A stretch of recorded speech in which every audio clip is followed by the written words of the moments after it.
Hello friend, स्वागत है आप सभी का हमारे इस यूट्यूब चैनल मेजर टारगेट पर। तो दोस्तों, आज के इस वीडियो में हम लोग क्लास 10 के सामाजिक विज्ञान यानी कि सोशल साइंस का प्रथम पाली फर्स्ट सेटिंग में जो आप लोग का एग्जाम हुआ ना, तो आज के इस वीडियो में हम लोग क्लास 10 के सामाजिक विज्ञान का यहाँ पे आप लोग को 100% सही और सटीक आंसर की बताएंगे। तो इस वीडियो को संपूर्ण शुरू से लेकर आखिरी तक देखते हुए जाना है और आप लोग जो है ना एक एक क्वेश्चन का आंसर आप लोग कमेंट बॉक्स में बता सकते हैं। तो चलिए फटाफट से वीडियो को लाइक कर दीजिएगा। और दोस्तों, ये हमारे प्रश्न पत्र का ऐप है, सेट कोड जो है ना ऐप है, आप लोग का कोई भी सेट कोड हो सकता है, इसमें कोई दिक्कत नहीं है। तो आप लोग को जो है ना सिर्फ और सिर्फ प्रश्न को देखना है। तो देखिएगा, आज का फर्स्ट प्रश्न ये है हमारा कि समाजवादी अर्थव्यवस्था का गुण है। तो दोस्तों, समाजवादी अर्थव्यवस्था का जो गुण है ना, किससे है? साधनों का निजी स्वामित्व से है, जो कि ऑप्शन नंबर डी यहाँ पे हमारा बिल्कुल सही उत्तर हो जाएगा। अब आइए दोस्तों देखते हैं, दूसरा प्रश्न ये करा है कि विकसित देशों की आय में वृद्धि के लिए किस पद का प्रयोग होता है। तो दोस्तों, विकसित देशों की आय में वृद्धि के लिए जो है ना किस पद का प्रयोग होता है, तो आर्थिक वृद्धि का मतलब प्रयोग होता है। ऑप्शन नंबर बी यहाँ पे हमारा बिल्कुल सही उत्तर हो जाएगा। अब आइए दोस्तों देखते हैं, तीसरा प्रश्न ये करा है कि निम्न में से कौन प्लास्टिक मुद्रा है। तो दोस्तों, यहाँ पे जो प्लास्टिक मुद्रा हो जाए ना, डेबिट कार्ड हो जाएगा। Option number C correct answer हो जाएगा। अब आइए दोस्तों देखते हैं, चौथा प्रश्न ये करा है कि भारत में सकल घरेलू उत्पाद में किस क्षेत्र का योगदान सर्वाधिक है। तो दोस्तों, कृषि क्षेत्र का योगदान जो है ना सबसे ज्यादा है। Option number A correct answer हो जाएगा। अब चलिए देखते हैं, यहाँ पे 5 नंबर प्रश्न ये करा है कि छिपी बेरोजगारी पाई जाती है। तो दोस्तों, छिपी हुई जो बेरोजगारी पाई जाती है ना, कृषि क्षेत्र में पाई जाती है, जो कि ऑप्शन नंबर बी यहाँ पे हमारा बिल्कुल सही उत्तर हो जाएगा। चलिए देखते हैं, छठा प्रश्न ये करा है कि रूस की मुद्रा क्या है। तो दोस्तों, रूस की जो मुद्रा है ना आपका रूबल है, यानी कि ऑप्शन नंबर सी यहाँ पे हमारा बिल्कुल सही उत्तर हो जाएगा। अब आइए दोस्तों देखते हैं, 7 नंबर प्रश्न ये करा है कि साख का आधार क्या है। तो दोस्तों, साख का जो आधार है ना बचत है, जो कि ऑप्शन बी में आपका दिया हुआ है। ऑप्शन नंबर बी यहाँ पे करेक्ट आंसर हो जाएगा। चलिए देखते हैं, नेक्स्ट प्रश्न ये करा है कि वस्तु और सेवाओं को अपने उपयोग के लिए कौन खरीदता है। तो दोस्तों, उपभोक्ता खरीदता है, जो कि ऑप्शन सी में आपका दिया हुआ है। Option number C correct answer है। अब आइए दोस्तों देखते हैं, 9 नंबर प्रश्न ये करा है कि देखिएगा कि सुखाड़ का कारण है। तो दोस्तों, सुखाड़ का जो कारण है ना जल का अभाव है, जो कि option number A correct answer हो जाएगा। अब आइए दोस्तों देखते हैं, नेक्स्ट प्रश्न एक रहा है कि संचार का सबसे लोकप्रिय साधन है। तो दोस्तों, संचार का जो सबसे लोकप्रिय साधन है ना सार्वजनिक टेलीफोन है, जो कि ऑप्शन ए में आपका दिया हुआ है। Option number A correct answer है। अब आइए दोस्तों देखते हैं, 11 नंबर प्रश्न यह है कि बाढ़ का प्रमुख कारण है। तो दोस्तों, बाढ़ का जो प्रमुख कारण है यहाँ पे ऑप्शन सी में आपका दिया हुआ वर्षा की अधिकता, जो कि ऑप्शन सी में आपका दिया हुआ है। ऑप्शन नंबर सी बिल्कुल सही उत्तर हो जाएगा। अब आइए दोस्तों देखते हैं, 12 नंबर प्रश्न ये करा है कि भूकंप संभावित क्षेत्रों में भवनों की जो आकृति होना चाहिए ना, कैसा होना चाहिए? आयताकार होना चाहिए। ऑप्शन नंबर डी यहाँ पे हमारा बिल्कुल सही उत्तर है। अब आइए दोस्तों देखते हैं, 13 नंबर प्रश्न ये कह रहा है, देखिएगा कि भारत में सबसे बड़ा लौह अयस्क उत्पादक राज्य जो है ना कौन है? कर्नाटक है। ऑप्शन नंबर ए यहाँ पे हमारा बिल्कुल सही उत्तर हो जाएगा। अब चलिए दोस्तों देखते हैं, नेक्स्ट प्रश्न देखिएगा कि सीमेंट उद्योग का कच्चा माल क्या है। तो दोस्तों, चूना पत्थर है। ऑप्शन नंबर ए यहाँ पे हमारा बिल्कुल सही उत्तर हो जाएगा। चलिए देखते हैं, नेक्स्ट प्रश्न देख रहा है कि भारत में कितने सार्वजनिक क्षेत्र में तेल परिष्करण केंद्र कार्य कर रहे हैं। तो दोस्तों, 15 का जो राइट आंसर हो जाएगा ना 18। ऑप्शन नंबर सी यहाँ पे हमारा बिल्कुल सही उत्तर हो जाएगा। अब आइए दोस्तों देखते हैं, 16 नंबर प्रश्न ये करा है कि हीराकुंड परियोजना किस नदी पर है। तो दोस्तों, हीराकुंड जो परियोजना है ना ये आपका महानदी पर है, जो कि ऑप्शन ए में आपका दिया हुआ है। ऑप्शन नंबर ए जो है ना बिल्कुल सही उत्तर हो जाएगा। चलिए देखते हैं, 17 नंबर प्रश्न ये करा है कि वायु परिवहन का राष्ट्रीयकरण कब किया गया। तो दोस्तों, वायु परिवहन का जो राष्ट्रीयकरण किया गया था ना कब किया गया, तो वही बताना है। तो यहाँ पे 17 का जो करेक्ट आंसर हो जाएगा आपको ऑप्शन डी हो जाएगा, 1953। ठीक है, इसे आप लोग को याद रखना है। हम जो यहाँ पे करेक्ट आंसर बताना वही आपको फोकस करना है। अब आइए दोस्तों देखते हैं, 18 नंबर प्रश्न को देखिएगा। प्रश्न देख रहा है कि विश्व का प्राचीनतम परिवहन साधन क्या है। तो दोस्तों, पहले जो है ना प्राचीनतम जो परिवहन साधन है मतलब जल परिवहन है। ऑप्शन नंबर ए यहाँ पे हमारा बिल्कुल सही उत्तर हो जाएगा। चलिए देखते हैं, यहाँ पे नेक्स्ट क्वेश्चन ये है, देखिएगा कि मोरमुगाओ बंदरगाह कहाँ है। तो दोस्तों, मोरमुगाओ जो बंदरगाह है ना गोवा में स्थित है। ऑप्शन नंबर बी यहाँ पे हमारा बिल्कुल सही उत्तर हो जाएगा। चलिए देखते हैं, यहाँ पे प्रश्न देख रहा है कि कांडला विशेष आर्थिक क्षेत्र कहाँ है। तो दोस्तों, कांडला विशेष आर्थिक क्षेत्र जो है ना गुजरात राज्य में स्थित है। ऑप्शन नंबर डी यहाँ पे हमारा बिल्कुल सही उत्तर हो जाएगा। अब आइए दोस्तों देखते हैं, यहाँ पे 21 नंबर प्रश्न ये करा है कि कहलगांव तापीय विद्युत परियोजना कहाँ है। तो दोस्तों, कहलगांव तापीय विद्युत जो परियोजना स्थित है ना ये आपका कहाँ पे वही आप लोग को बताना है। तो दोस्तों, ये जो है ना भागलपुर में स्थित है। ऑप्शन नंबर ए यहाँ पे हमारा बिल्कुल सही उत्तर हो जाएगा। चलिए देखते हैं यहाँ पे 22वां प्रश्न ये कह रहा है कि जाल बेरिंग संबंधित था। तो दोस्तों ये जाल बेरिंग जो है ना व्यापारियों से संबंधित था। ऑप्शन नंबर बी यहाँ पे हमारा बिल्कुल सही उत्तर हो जाएगा। आप लोग जो है यहाँ पे क्वेश्चंस को देखिएगा और यहाँ पे आंसर को देखिएगा, क्वेश्चंस और आंसर, नंबरिंग को नहीं देखना है। देखिए प्रश्न ये कह रहा है कि जर्मन राइन राज्य का निर्माण किसने किया था। तो दोस्तों नेपोलियन बोनापार्ट ने किया था, जो कि ऑप्शन बी में आपका दिया हुआ है। ऑप्शन नंबर बी यहाँ पे बिल्कुल सही उत्तर हो जाएगा। चलिए देखते हैं यहाँ पे नेक्स्ट क्वेश्चन ये कह रहा है कि वियना सम्मेलन हुआ था। तो दोस्तों वियना जो सम्मेलन हुआ था ना 1915 में हुआ था। यहाँ पे देखिएगा 24 का जो करेक्ट आंसर हो जाएगा ना ऑप्शन है 1815, ठीक है 1815 में हुआ था। अब आइए दोस्तों देखते हैं यहाँ पे 25वां प्रश्न ये कह रहा है कि रॉबर्ट ओवेन कहाँ का निवासी था। तो दोस्तों ये रॉबर्ट ओवेन जो है ना ये ब्रिटेन का निवासी था। ऑप्शन नंबर सी यहाँ पे हमारा बिल्कुल सही उत्तर हो जाएगा। चलिए देखते हैं यहाँ पे 26वां प्रश्न ये कह रहा है कि बोल्शेविक क्रांति का नेतृत्व किसने किया। तो दोस्तों बोल्शेविक क्रांति का जो नेतृत्व किया था ना लेनिन ने किया था। ऑप्शन नंबर बी यहाँ पे हमारा बिल्कुल सही उत्तर हो जाएगा। अब आइए दोस्तों देखते हैं यहाँ पे 27वां प्रश्न ये कह रहा है कि काम्बोडिया की जो राजधानी है ना कौन है। तो यहाँ पे देखिएगा ऑप्शन बी में आपका दिया हुआ है नोम पे, ठीक है option number B correct answer हो जाएगा। अब आइए दोस्तों देखते हैं यहाँ पे प्रश्न ये कह रहा है कि देखिएगा कि किस कानून के विरुद्ध से जालियांवाला बाग में सभा का आयोजन हुआ था। तो दोस्तों यहाँ पे 28 का क्या करेक्ट आंसर लगता है। तो यहाँ पे ऑप्शन सी में आपका दिया हुआ है Rowlatt Act. Option number C जो ना बिल्कुल सही उत्तर हो जाएगा। अब आइए दोस्तों देखते हैं यहाँ पे प्रश्न देख रहा है कि किनके अनुरोध पर महात्मा गांधी चंपारण आए थे। तो दोस्तों आप लोग बता देते हैं कि किनके विरुद्ध पर, मतलब किनके अनुरोध पर, ठीक है महात्मा गांधी चंपारण आए थे। तो राजकुमार शुक्ल के अनुरोध पर। ऑप्शन नंबर ए जो है ना बिल्कुल सही उत्तर हो जाएगा। 29 का ए सही उत्तर है। अब आइए दोस्तों देखते हैं यहाँ पे 30वां प्रश्न देख रहा है कि देखिएगा कि वल्लभ भाई पटेल को सरदार की उपाधि किस किसान आंदोलन के दौरान दी गई थी। तो दोस्तों वल्लभ भाई पटेल को सरदार की उपाधि जो है ना बारदोली किसान आंदोलन के दौरान दी गई थी। ऑप्शन नंबर ए यहाँ पे हमारा बिल्कुल सही उत्तर हो जाएगा। अब आइए दोस्तों देखते हैं यहाँ पे प्रश्न ये कह रहा है कि देखिएगा कि फ्लाइंग शटल का आविष्कार किसने किया था। दोस्तों फ्लाइंग शटल का जो आविष्कारक थे ना कौन थे, जॉन के थे। ऑप्शन सी में दिया हुआ है। Option number C correct answer है। देखिए यहाँ पे प्रश्न देख रहा है कि भारत में जूट मिल कहाँ स्थापित हुई। तो दोस्तों कलकत्ता में स्थापित हुई। ऑप्शन नंबर ए यहाँ पे बिल्कुल सही उत्तर हो जाएगा। 32 का यहाँ पे ऑप्शन ए बिल्कुल सही उत्तर है। चलिए देखते हैं प्रश्न ये कह रहा है कि निम्न में से कौन जीवाश्म ईंधन है। तो दोस्तों यहाँ पे कोयला हो गया, पेट्रोलियम हो गया और प्राकृतिक गैस। यहाँ पे देखिएगा जीवाश्म ईंधन क्या होना चाहिए, जीव जंतुओं से जो प्राप्त ईंधन होता है। तो यहाँ पे कोयला तो होगा ही, पेट्रोलियम भी होगा, जीव जंतुओं से प्राप्त होता है। और यहाँ पे ऑप्शन सी में आपका प्राकृतिक गैस, ये तीनों जो है ना जीव जंतुओं से प्राप्त ईंधन है। ऑप्शन नंबर डी यहाँ पे हमारा बिल्कुल सही उत्तर हो जाएगा।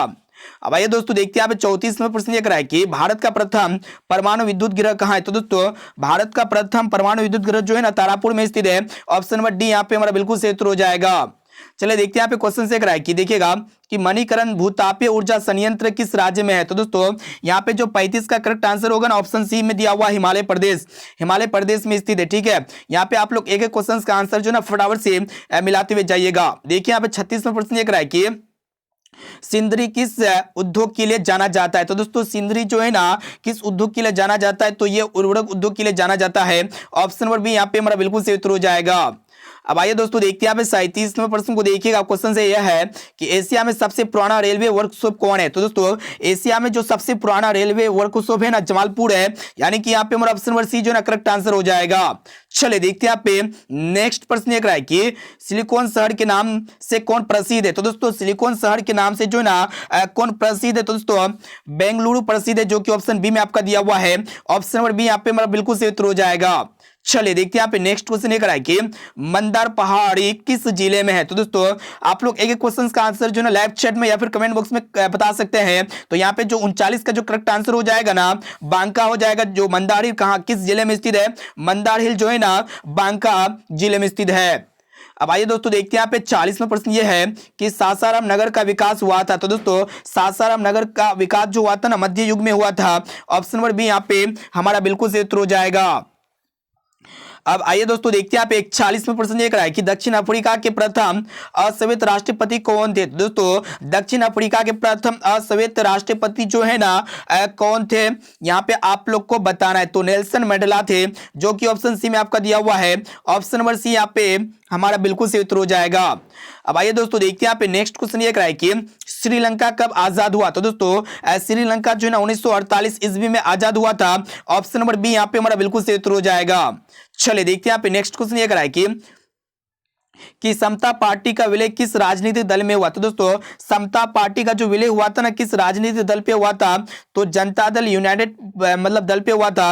ऑप्शन नंबर सी यहाँ पे हमारा बिल्कुल से उत्तर हो जाएगा। देखते हैं यहाँ पे नेक्स्ट क्वेश्चन ये है कि निम्न में कौन नगर निगम के आय का स्रोत नहीं है? तो दोस्तों यहाँ पे देखिएगा, इस प्रश्न का जो है ना हमको थोड़ा कंफ्यूजन हो रहा है, तो आप लोग यहाँ पे कमेंट करके बता सकते हैं। तो यहाँ पे मेरे हिसाब से यहाँ पे ऑप्शन डी होना चाहिए इसका करेक्ट आंसर, शौचालय कर। अब आइए दोस्तों देखते हैं यहाँ पे क्वेश्चन से है कि निम्न में कौन पंचायती की व्यवस्थापिका सभा है? तो दोस्तों यहाँ पे देखिएगा 45 का जो है ना इसका क्या करेक्ट आंसर लगता है, आप लोग इसका क्या लगाए हैं? तो आप लोग जो है ना आप लोग हमें कमेंट करके बताइएगा, ठीक है। 45 का क्या राइट आंसर होना चाहिए। देखते हैं यहाँ पे 46 नंबर प्रश्न एक रहा है कि राज्यपाल की नियुक्ति कौन करता है? तो दोस्तों राज्यपाल की जो नियुक्ति करता है ना, कौन करता है? प्रधानमंत्री या फिर मुख्यमंत्री या फिर राष्ट्रपति? तो दोस्तों 46 का जो करेक्ट आंसर हो जाएगा ना, राष्ट्रपति हो जाएगा। ऑप्शन नंबर सी बिल्कुल सही उत्तर हो जाएगा। अब आइए दोस्तों देखते हैं यहाँ पे नेक्स्ट क्वेश्चन ये कराएगी। देखिएगा कि स्थानीय स्वशासन राज्य की नीति निर्देशक सिद्धांतों के किस अनुच्छेद में है? तो दोस्तों 47 का जो करेक्ट आंसर होगा ना, ऑप्शन नंबर बी में दिया हुआ अनुच्छेद 40। ऑप्शन नंबर बी यहाँ पे हमारा बिल्कुल सही उत्तर हो जाएगा।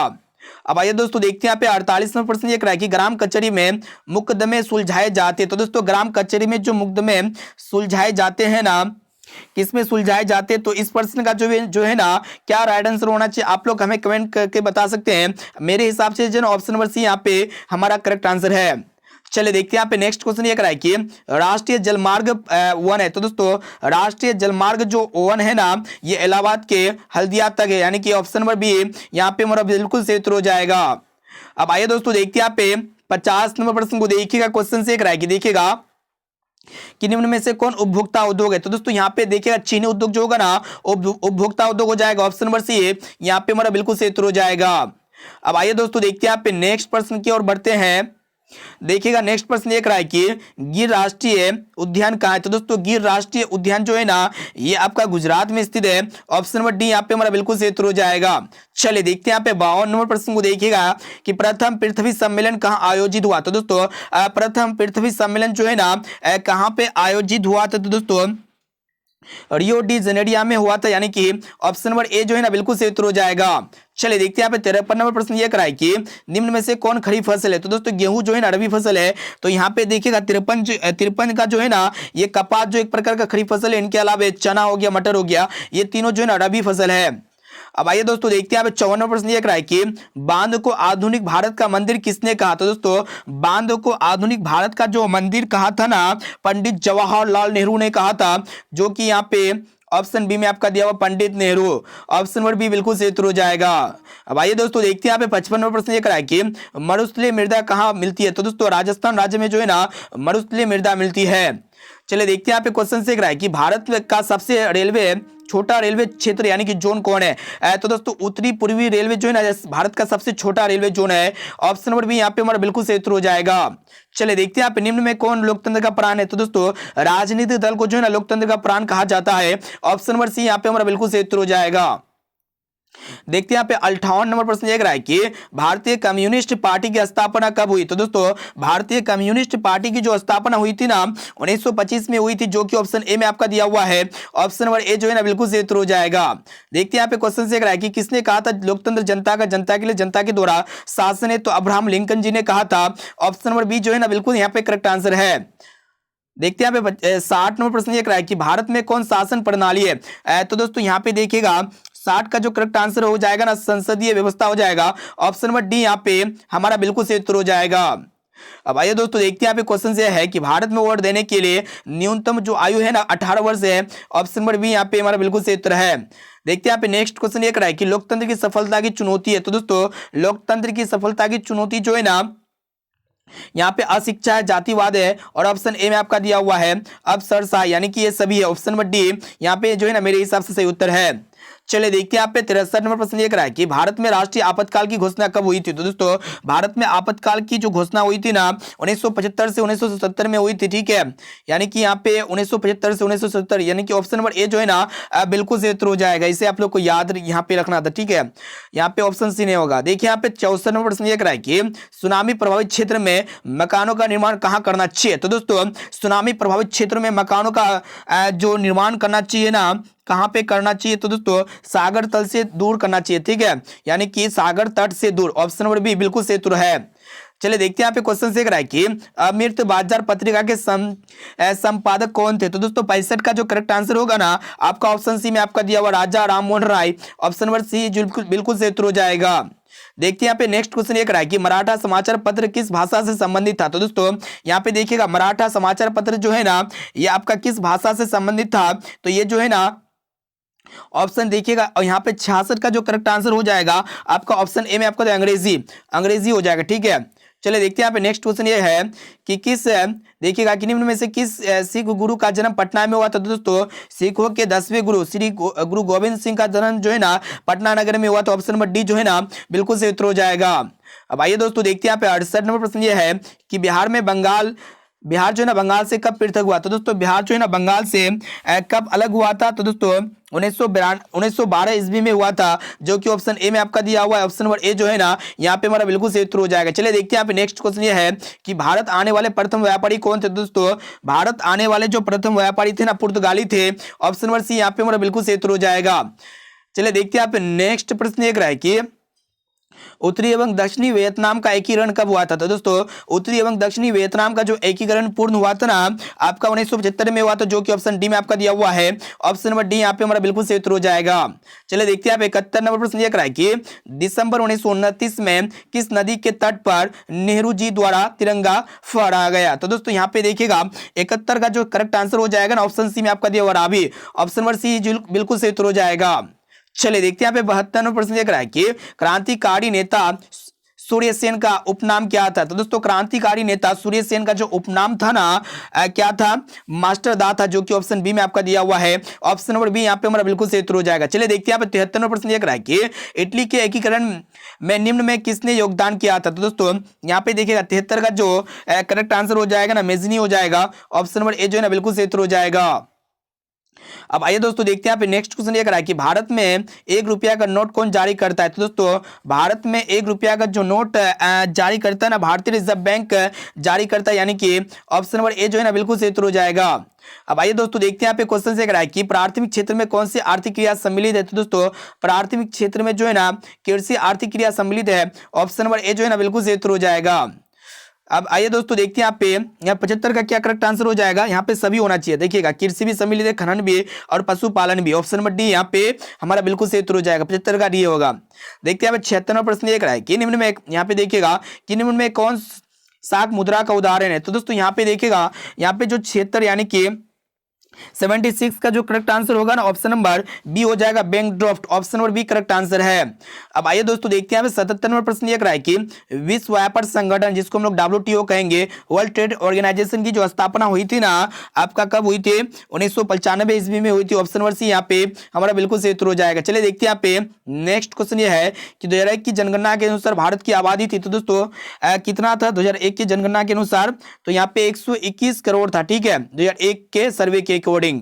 चलिए देखते हैं यहाँ पे नेक्स्ट प्रश्न ये है कि कृषि उत्पादों की गुणवत्ता सुनिश्चित करने का मान्यता प्राप्त चिन्ह जो होता है ना क्या होता है, ISI मार्क या फिर हॉलमार्क या फिर एग मार्क। तो दोस्तों यहाँ पे 79 का जो करेक्ट और सही आंसर होगा ना आपका क्या होगा वही आप लोग को बताना है। तो यहाँ पे जो है ना ऑप्शन सी में आपका Agmark. Option number C यहाँ पे हमारा बिल्कुल सही उत्तर हो जाएगा। अब आइए दोस्तों देखते हैं यहाँ पे 80 नंबर प्रश्न को देखिएगा। प्रश्न ये है कि देखिएगा कि केंद्रीय सांख्यिकी संगठन की स्थापना कब हुई थी। तो दोस्तों 1954 में हुई थी। ऑप्शन नंबर बी यहाँ पे हमारा बिल्कुल सही उत्तर हो जाएगा। तो फ्रेंड यहाँ पे जो है ना यहाँ पे देखिएगा केंद्रीय सांख्यिकी संगठन की स्थापना कब हुई थी 1950 में हुई थी, जो कि ऑप्शन ए में आपका दिया हुआ है। ऑप्शन नंबर ए जो है ना बिल्कुल सही उत्तर हो जाएगा। तो फ्रेंड यहाँ पे हम लोग क्लास 10 के समाज विज्ञान यानी कि प्रथम पाली में जो आप लोग का एग्जाम हुआ ना तो इसमें हम लोग 1 से लेकर 80 तक वस्तुनिष्ठ प्रश्न को सोल्व कर चुके हैं, जिनमें से यहाँ पे कुछ प्रश्न ऐसे हैं जो हम नहीं बताए, तो उनका आंसर जो है ना आप लोग को कमेंट बॉक्स में दे देंगे। अगर आपको पता है तो आप लोग फटाफट से हमें कमेंट करके बता सकते हैं। और आप लोग बताइए कि 80% में से आप लोग कितने प्रश्न का सही और सटीक आंसर दे के एग्जाम में। तो फ्रेंड वीडियो को लाइक कर दीजिएगा, चैनल पर नए ना तो प्लीज दोस्तों चैनल को सब्सक्राइब करके बेल आइकन को प्रेस करके ऑल पर जरूर सेलेक्ट कर लीजिएगा। और दोस्तों इस वीडियो को अपने दोस्तों में ज्यादा से ज्यादा शेयर कीजिए। तो दोस्तों फिर मिलते हैं जल्द ही अगले वीडियो पे।